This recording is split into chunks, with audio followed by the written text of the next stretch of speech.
मेरा नाम डॉक्टर ऐश मोहम्मद है। मैं यहाँ director national institute for genomics and advance studies हूँ NARC में। तो अभी मैं केले के बारे में बताऊँगा कि पाकिस्तान में केले की फसल की क्या हालात हैं और PRC इस सिलसिले में क्या कर रही है। सबसे पहली बात तो ये कि हमारे यहाँ जो केले की फसल है वो ज़्यादातर सिंध के इलाकों में काश्त की जाती है और पिछले कुछ सालों से उस पर बनाना बंचटॉप वायरस का हमला, ये कंटिन्यूस अटैक रहता है।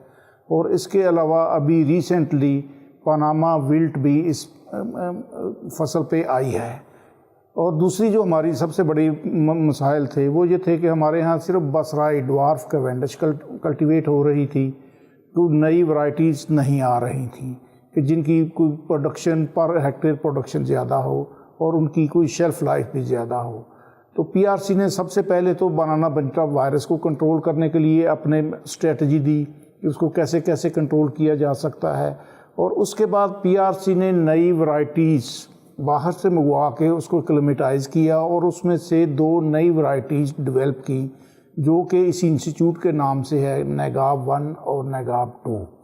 इन वैरायटीज़ की खसूसियत ये है कि ये जो पहली पुरानी हमारी ड्वार्फ कैवेंडिश थी उससे कोई आलमोस्ट 3-4 टाइम्स इसकी यील्ड भी ज़्यादा है और इसके साइज़, केले का साइज़ भी बड़ा है और उसकी क्वालिटी भी बहुत बेहतर है। और दूसरा ये हुआ कि PRC ने इन वैरायटीज़ को टिश्यू कल्चर से मल्टीप्लाई करके किसानों को वो पौधे दिए और उनको एजुकेट भी किया कि टिश्यू कल्चर के पौधों को कैसे हम अपने फील्ड में लगा सकते हैं, आगे उसकी कैसे लुक आफ्टर कर सकते हैं।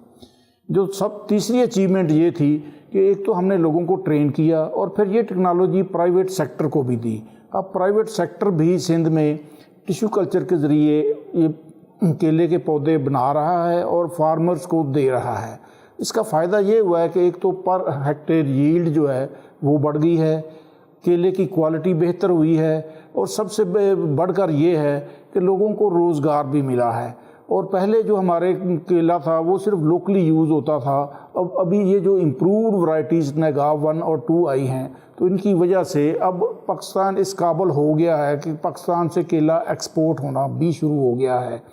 तो ट्रेडिशनली तो ये अफ़गानिस्तान और ईरान या नेबरिंग कंट्रीज़ को जाता था, लेकिन अभी चूँकि क्वालिटी इसकी बेहतर हुई है तो ये इसके अलावा भी 2 साल पहले टर्की से शुरू हुआ था कि ये एक्सपोर्ट होना शुरू हो गया है।